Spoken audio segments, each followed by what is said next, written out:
በስመ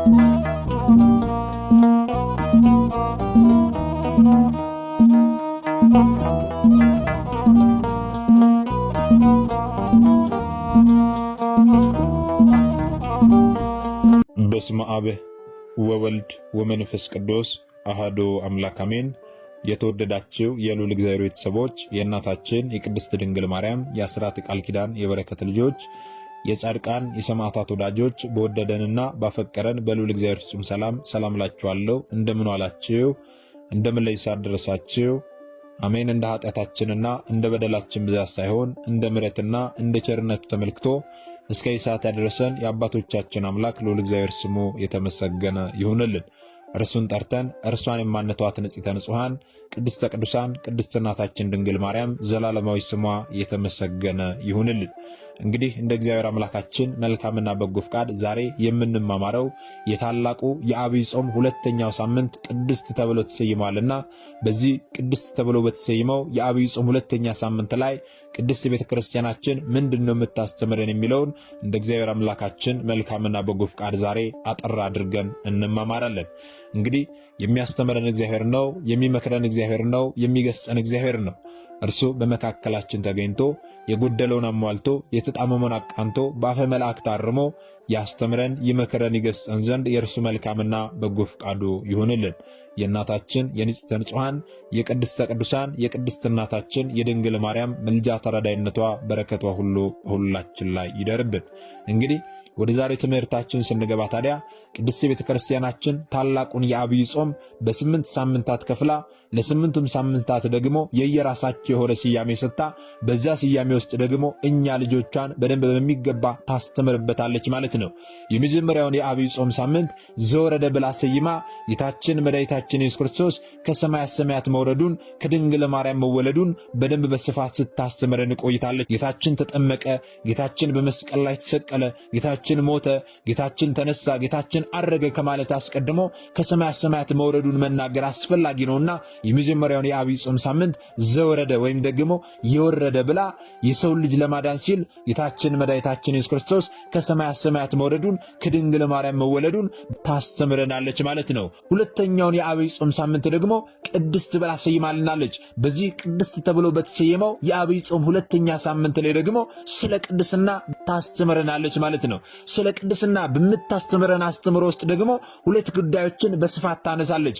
የመጀመሪያው ሰንበትን የቀደሰና ያከበረ ከዕለታት የለየ እግዚአብሔር ስለሆነ የእግዚአብሔር ቅድስና የባህሪ ገንዘቡ መሆኑን በደንብ በስፋት ታስተምረናለች። ሁለተኛ ደግሞ ሰንበታትን ባርኮ ቀድሶ እናከብራቸው ዘንድ እግዚአብሔር አምላክ አዞናልና ስለ ሰንበታት ቅድስና በደንብ በስፋት ታስተምረናለች ማለት ነው። እኛም ታዲያ ቅድስት ቤተ ክርስቲያናችን በሁለተኛው የዐቢይ ጾም ሳምንት ላይ የምታስተምረንን አስተምሮ ከብዙ በጥቂቱ አጠር አድርገን እንማማራለን ማለት ነው። እንግዲህ ከቃሉ ትርጉም ጀምሮ አንስተን ስንመለከት ሁለተኛው የዐቢይ ጾም ሳምንት ቅድስት ተብሎ ተሰይሟል ብለናልና ቅድስት ማለት ምን ማለት ነው ስንል ቅድስት ማለት የዘይቤ ፍቺው የተቀደሰች የተለየች ማለት ነው። ይህም ደግሞ የዐቢይ ጾም ሁለተኛ ሳምንት ስያሜ ነው። ስያሜውም ከኢትዮጵያዊው የዜማ ሊቅ ከቅዱስ ያሬድ የተገኘ ነው ማለት ነው። ቅድስት ቤተ ክርስቲያናችንም ሰንበቱን ስለ ቅድስና ልጆቿን ታስተምርበታለች። በቅዳሴ ጊዜ የሚሰበከው ምስባክ፣ የሚነበቡ መልእክታት፣ የሐዋርያት ሥራና ወንጌል ስለ ቅድስና የሚያስተምሩ ናቸው። ስለ እግዚአብሔር አምላካችን የባህሪ ቅድስና የሚናገሩ ናቸው። ስለ ሰንበታት ቅድስና የሚናገሩ ናቸው። ቅዱስ ማለት የተለየ የተመረጠ ልዩ ክቡር ማለት ነው። እግዚአብሔር አምላካችን በባህሪው ቅዱስ ነው። ይህም ቅድስና ደግሞ ከማንም ያላገኘው የባህሪ ገንዘቡ ነው። ቅዱሳት መጻሕፍትም ደግሞ የባህሪ ቅድስናውን ተባብረው መስክረዋል። በባህሪው ቅዱስ ስለሆነ ቅዱስ ቅዱስ ቅዱስ እየተባለ ይጠራል፣ ይመሰገናል። በዚህ በትንቢተ ኢሳይያስ ምዕራፍ 6 ቁጥር 1 እስከ 3 ስትመለከቱ እንደምታገኙት፣ ራእይ 15:4 ስትመለከቱ እንደምታገኙት፣ አንደኛ ሳሙኤል ምዕራፍ 2 ቁጥር 2 እስከ 3 ስትመለከቱ እንደምታገኙት እነዚህ የመጽሐፍ ቅዱስ ክፍል ስለ እግዚአብሔር አምላካችን የባህሪ ቅድስና በደንብ ያወሳሉ ማለት ነው። እኛም ታዲያ ቅዱስ ልጁ በሥጋ ተገልጦ እንዳስተማረን በየዕለት ጸሎታችን ላይ ስምህ ይቀደስ እንለዋለን። የቅድስና ምንጭ ቅድስናን የሚሰጥ እርሱ ብቻ ነው።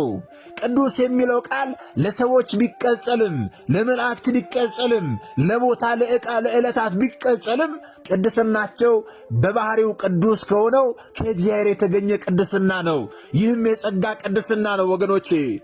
መላእክትን ቅዱሳን ብንላቸው፣ ጻድቃን ሰማዕታትን ቅዱሳን ብንላቸው፣ አብያተ ክርስቲያናትን ቅዱሳን ብንላቸው፣ ዕለታትን ሰንበታትን ቅዱሳን ብንላቸው ይህ ቅድስናቸው ከእግዚአብሔር የተገኘ የጸጋ ቅድስና ነው። የእግዚአብሔር አምላካችን ቅድስና ግን ከማንም ያላገኘው የባህሪ ቅድስናው ነው። እግዚአብሔር አምላካችን ቅዱስ ስለሆነ በመልኩና በምሳሌው አክብሮ የፈጠረን እኛም ቅዱሳን እንድንሆን ይፈልጋል። ቅዱስ ጴጥሮስ ዳሩ ግን እኔ ቅዱስ ነኝና ቅዱሳን ሁኑ ተብሎ ስለተጻፈ የጠራቸው ቅዱሳን እንደሆኑ እናንተም ደግሞ በኑሯችሁ ሁሉ ቅዱሳን ሁኑ ያለንም ለዚሁ ነው። ይህንኑ ሲያስተምረን ነው። ወገኖቼ ስንቶቻችን በኑሯችን ሁሉ ቅዱሳን ሆነን ይሆን?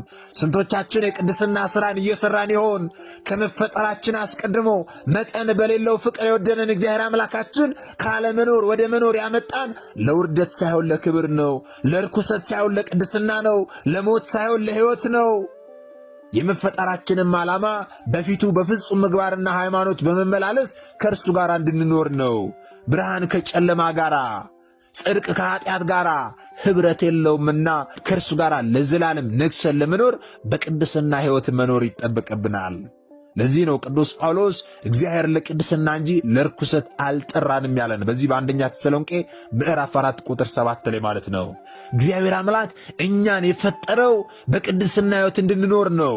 እኛ ታዲያ አሁን በቅድስና ሕይወት ነው እየኖርን ያለነው? የትኛው ላይ ያለነው ወገኖቼ? እግዚአብሔር አምላክ ደስ ብሎት የሚቀበለውን ሕይወት ለመኖር እንፈልግ የሆነ? እግዚአብሔር አምላካችን ደስ ብሎት የሚቀበለውን ሕይወት ለመኖር እየተጋን የሆነ ወገኖቼ? ለመሆኑ ይህ ሊሆን የሚችለው እንዴት ብንመላለስ ነው? እንዴት ብንመላለስ ነው በቅድስና ሕይወት መኖር የምንችለው? እንዴት ብንመላለስ ነው እግዚአብሔር አምላካችን እንዳለን ቅዱሳን መሆን የምንችለው?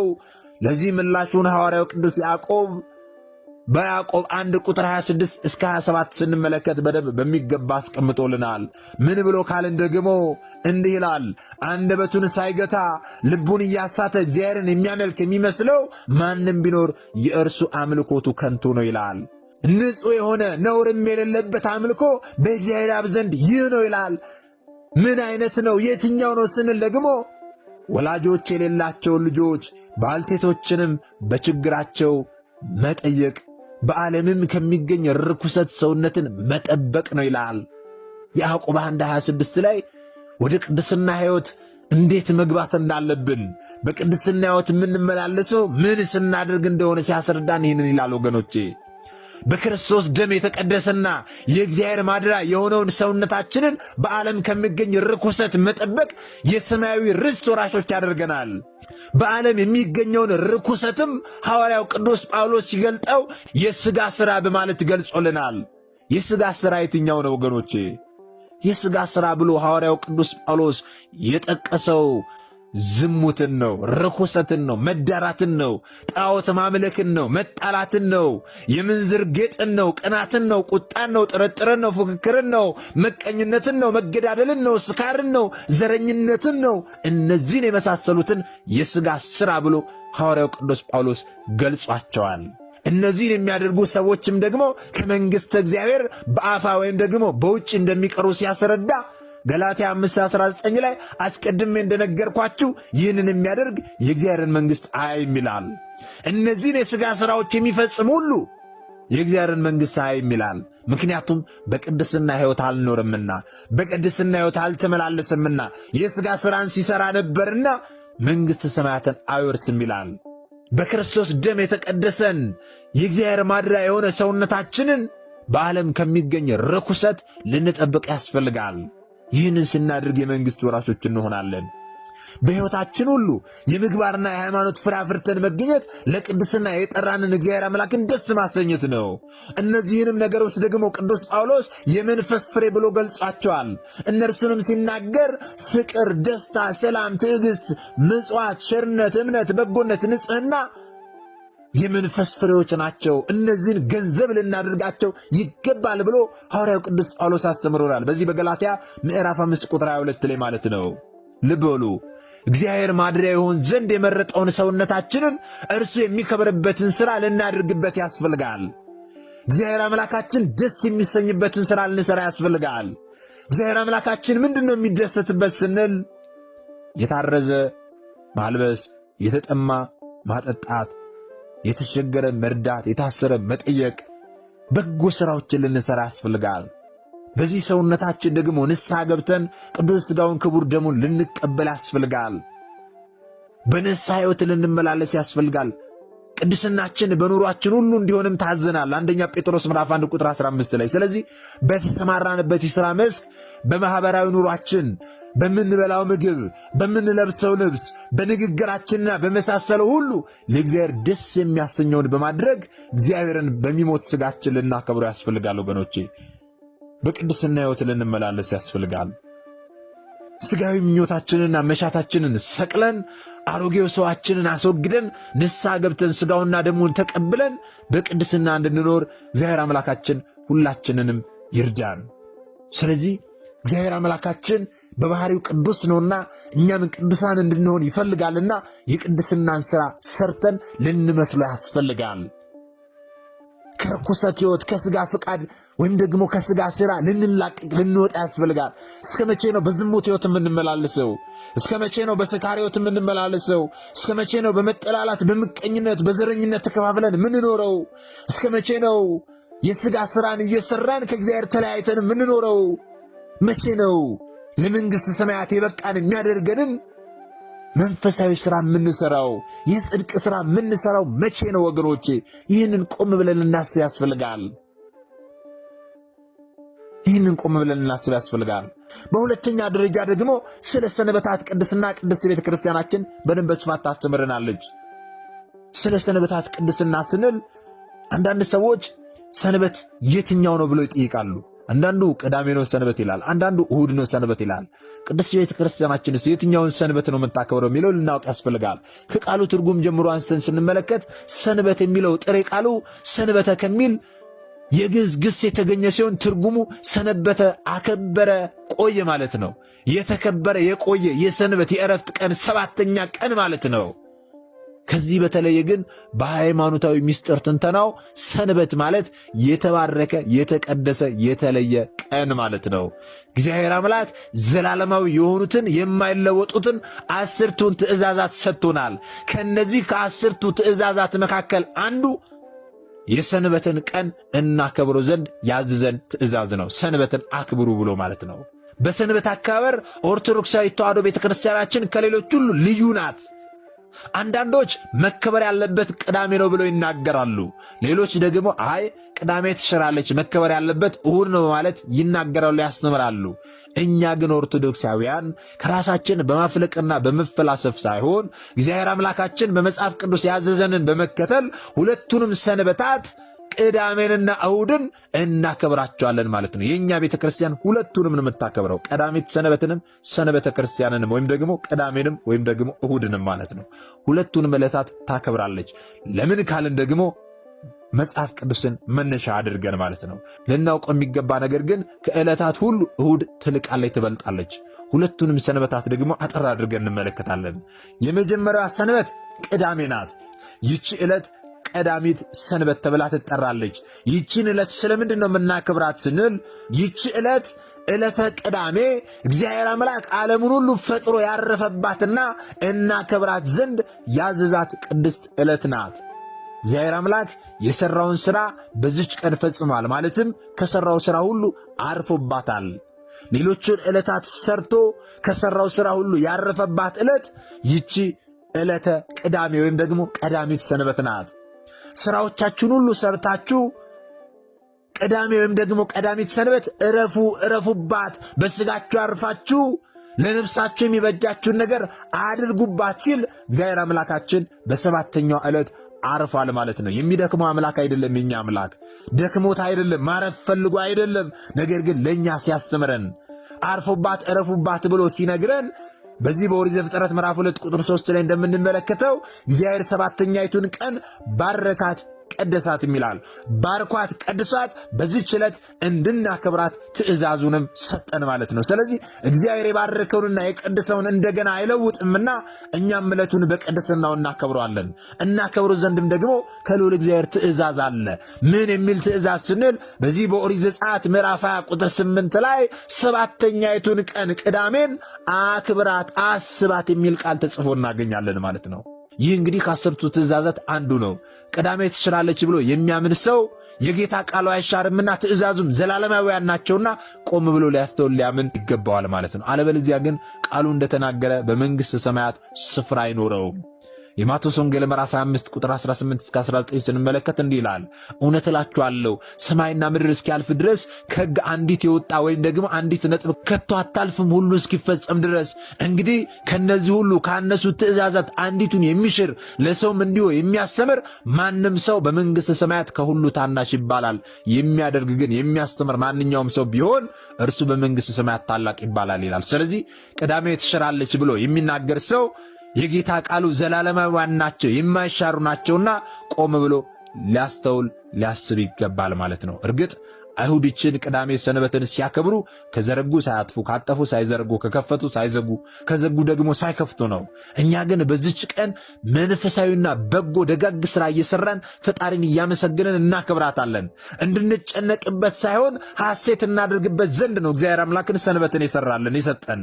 ለዚህ ነው በማርቆስ ወንጌል ምዕራፍ 2 ቁጥር 27 ላይ ሰንበት ስለ ሰው ተፈጠረች እንጂ ሰው ስለ ሰንበት አልተፈጠረም ተብሎ የተጻፈው ማለት ነው። ስለዚህ ይህቺ ቀን ሰውም እንስሳም የሚያርፍባት ቀን ሆነች። እግዚአብሔር የሚሰጠን ሕግ ሁሉ የሚጠቅመን እንጂ የሚጎዳን አይደለም። ደግሞም እርሱ የፍጥረት ሁሉ ጌታና ለፍጥረት ሁሉ የሚያዝን ነውና በዚች በቅዳሜ ሰንበት እግዚአብሔር የሥጋ ዕረፍትን ሰጠን፣ ለነፍሳችንም ክብር እንድናመሰግነው ሰንበትን ጠብቁ ብሎ አዘዘን ማለት ነው። ይህም ደግሞ የእግዚአብሔር ትእዛዝ ነውና በሐዲስ ኪዳንም የሚሠራ የማይለወጥ ሕግ ነው። ለዚህ ነበረ ቅዱስ ሉቃስ እንደጻፈው የጌታ ቤተሰቦች በቅዳሜ ዕለት ያልሰሩት ወደ መቃብሩም ያልሄዱት ማለት ነው። በዚህ በሉቃስ ወንጌል ምዕራፍ 23 ቁጥር 56 ላይ በሰንበትም እንደ ትእዛዙ አረፉ የሚል ተጽፎ እናገኛለን።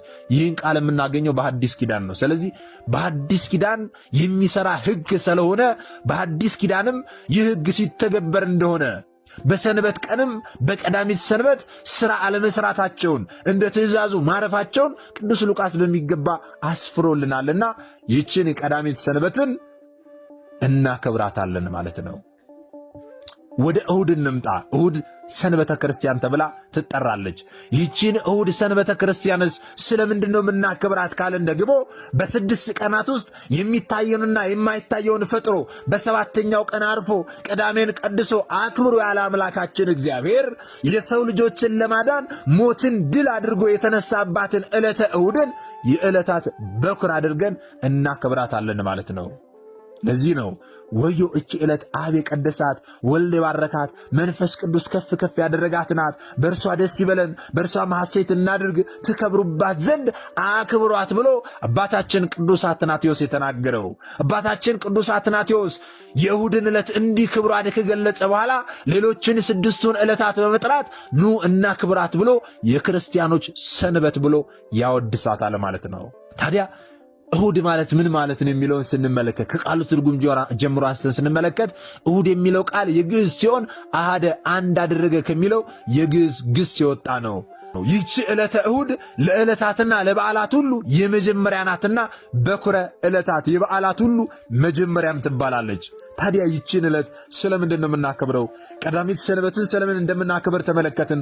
ሰንበተ ክርስቲያንን ወይም ደግሞ እሁድን ስለምንድን ነው የምናከብረው ስንል ይህች ዕለት ብዙ ምስጢራት የተከናወኑባት ናት። ምስጢራቱ የተከናወኑት ነገር ሁሉ ለድህነታችን የተከናወኑ ናቸው። በዚህ ዕለት ምንድነው የተከናወነው ስንል ይህች ዕለት ክብር ምስጋና ይግባውና ጌታችን መድኃኒታችን ኢየሱስ ክርስቶስ በመልአኩ ቅዱስ ገብርኤል ብስራት ከመቤታችን ሰው የሆነባት ዕለት ናት። ወልድ ከሥጋ ጋር የተዋሃደባት ዕለት ናት። በክበበ ትብስት ደግሞ ዳግም ለፍርድ የሚመጣባት ይህች ዕለት ናት። ሞትን ድል አድርጎ የተነሳባት ዕለት ናት። ሲኦልን የመዘበረባት ዕለት ናት። ገነትን የከፈተባት ዕለት ናት። አዳምና ሔዋንን ከነ ልጆቻቸው ነፃ ያወጣባት የሞት መውጊያ የዶለዶመባት ዕለት ናት ይቺ እሁድ ዕለተ ሰንበት፣ ሰንበተ ክርስቲያን ማለት ነው።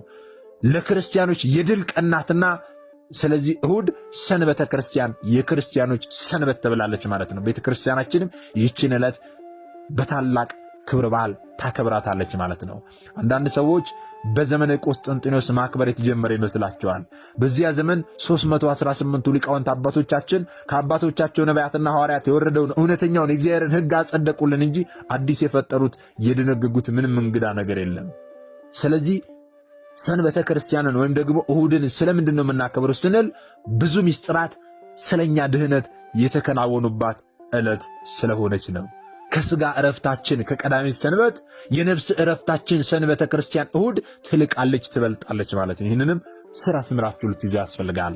ታዲያ እሁድ ወይም ደግሞ ሰንበተ ክርስቲያን በብሉይ ኪዳንና በሐዲስ ኪዳን እንዴት ተጽፎ እናገኛለን የሚለውን ደግሞ አጠር አድርገን እንመልከት። በመጽሐፍ ቅዱስ ማለት ነው።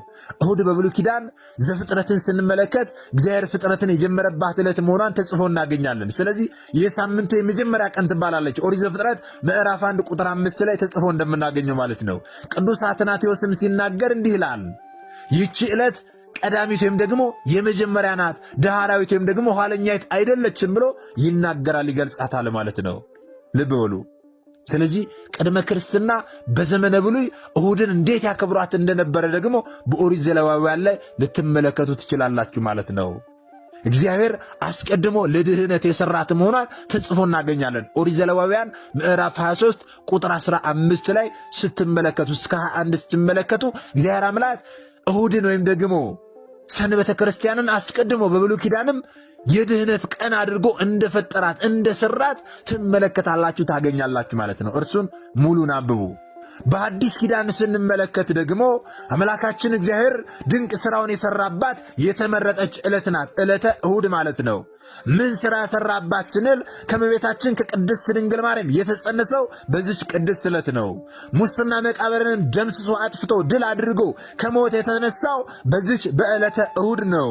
በዚህ በማቴዎስ ወንጌል ምዕራፍ 28 ቁጥር 1 እስከ 10 ስትመለከቱ እንደምታገኙት በብሉይ ዘመን የተደረገው ሁሉ በአዲስ ኪዳን የተፈጸመ ነውና ጌታችን ክብር ምስጋና ይግባውና ኦሪትን ለመሻር ሳይሆን ልፈጽማት መጣው ብሎ በወንጌሉ እንደተናገረ የማቴዎስ ወንጌል ምዕራፍ 5 ቁጥር 17 ላይ በኦሪት ዘሌዋውያንና በዘዳግም ላይ እንደተመለከትነው የአምላካችን ሕግ ለዘላለም የሚጸና ነው ብሎ እንደተናገረ ጌታችን መድኃኒታችን ኢየሱስ ክርስቶስ ከሞት ከተነሳ ከ7 ሱባዔ በኋላ 50ኛው ቀን መንፈስ ቅዱስን የሰጠባት ዓለም ሁሉ ወንጌልን የሰማባት ዕለት ይቺ የተመረጠች ዕለተ እሁድ ናት። በ50ኛው ዕለት ሞትን ድል አድርጎ ከተነሳ በኋላ በ50ኛው ዕለት ጌታችን መንፈስ ቅዱስን የሰጠባት ዕለት ናት ይቺ ዕለተ እሁድ ማለት ነው። ይህንንም የሐዋርያት ሥራ ምዕራፍ 2 ስትመለከቱ ታገኛላችሁ። ስለዚህ በዚች የድህነት ቀን ክርስቲያኖች ሁሉ እየተሰበሰቡ ከሌሎች ዕለት በተለየ የምስጋና ቀን ሆናለች ማለት ነው። ቅዳሴ ይፈጸምባት፣ ትንሣኤው ይነገርባት ዘንድ ሥርዓት ሆነ ማለት ነው። ምዕመናን በዕለተ እሁድ ለችግረኞች የሚመጸወተውን ገንዘብ ሁሉ በዚች ቀን እየሰበሰቡ ምንዱባንን፣ ችግረኞችን ይረዳሉ፣ የታመመ ይጠይቃሉ፣ የታረዘ ያለብሳሉ። ይህ ሥርዓት ነው ዛሬ በኦርቶዶክሳዊ ተዋሕዶ ቤተክርስቲያናችን የሚፈጸመው። የሐዋርያት አባቶቻችን በረከታቸው ረድኤታቸው ይደርብንና ይችን ዕለተ እሁድ የጌታ ቀን ብለው ይጠሯት ነበረ። ራእይ 1 ቁጥር 10 ላይ ስትመለከቱ እንደምታገኙት ማለት ነው። ስለዚህ ከሌላው ዓለም በተለየ የኢትዮጵያ ኦርቶዶክስ ተዋሕዶ ምዕመናን ብቻ ሰንበታትን ቅዳሜንና እሁድን ታላቅ ክብር በመስጠት ያከብራሉ ማለት ነው። ቀዳሚት ሰንበትንም ሰንበተ ክርስቲያንንም ሁለቱንም ሰንበታት ታከብራለች ማለት ነው። ይህንም ደግሞ በአብይ ጾም በሁለተኛው ሳምንት ላይ ቅድስት ብላ በሰየመችው ሳምንት ላይ ስለ ሰንበታት ቅድስና ሰንበታትን ስለምን እንደምናከብራቸው በደንብ በስፋት ከጌታችን ከመድኃኒታችን ከኢየሱስ ክርስቶስ ቅድስና ጋር አያይዛ ታስተምረናለች ማለት ነው። ታዲያ ይህንን የተማርነውን ደግሞ ላልተማሩት ወንድሞቻችን ልናስተምር ያስፈልጋል። የተማርነውን አስተምረን ቢሆን ያውቅነውን አሳውቀን ቢሆን ኖሮ ማንም ሀብተ ወልድና ስመ ክርስትና ሰጥታ ማኅተብ በአንገቱ ላይ ካሰረችበት ከቅድስት ቤተ ክርስቲያን ወጥቶ ወደ ሌሎች ሃይማኖት ተቋማት ባልሄደ ባልገባ ነበረ። ነገር ግን እኛ የተማርነውን ስለማናስተምር ያውቅነውን ስለማናሳውቅ ብዙ እህቶቻችንና ወንድሞቻችን እየሳቱ ነው ያሉትና የሳቱትንም ለመመለስ ያሉትንም ለማጽናት አሁን ላይ የተማርነውን ወደፊትም የምንማረውን የቤተ ክርስቲያናችን አስተምሮ ልናስተምር ያስፈልጋል ማለት ነው። ይህንን እንድናደርግ ደግሞ እርሱ አምላካችን መድኃኒታችን ኢየሱስ ክርስቶስ ሁላችንን ይርዳን። ምናልባት ደግሞ ዛሬ ገና ወደዚህ መንፈሳዊ ቻናል የመጣችሁ ሰዎች ካላችሁ ከዚህ በፊት የተማማርነውም ከዚህ በኋላ የምንማማረውም መንፈሳዊ አስተምሮች ወደ እናንተ እንዲደርሱ ከፈለጋችሁ ሰብስክራይብ አድርጋችሁ የደወል ምልክቱን መጫን ይኖርባችኋል። ምክንያቱም ይህ ቴክኖሎጂ ያመጣው ስርዓት ነው፣ እኔ ያልኩት አይደለም። ይህንን ካደረጋችሁ ዕለት ዕለት ከዚህ የሚለቀቁ አስተምሮች ወደ እናንተ ይደርሳሉ። ይህንን ካላደረጋችሁ ደግሞ ምናልባት ዛሬ እንዳጋጣሚ ይህንን አስተምሮ ሰምታችሁ ሊሆን ይችላል፣ በቀጣይ ከዚህ የሚለቀቁ አስተምሮች ወደ እናንተ አይደርሱም ማለት ነው። ስለዚህ ወደ እናንተ እንዲደርሱ ከፈለጋችሁ ሰብስክራይብ አድርጋችሁ የደውል ምልክቱን መጫን ይኖርባችኋል ማለት ነው። እግዚአብሔር አምላካችን እስካሁን ሰዓት ጠብቆ ያስተማረን የመከረን የገሰጸን የአባቶቻችን አምላክ ልዑል እግዚአብሔር ስሙ የተመሰገነ ይሁንልን። ወስብሐት ለእግዚአብሔር ወለወላዲቱ ድንግል ወለመስቀሉ ክቡር። ይቆየን።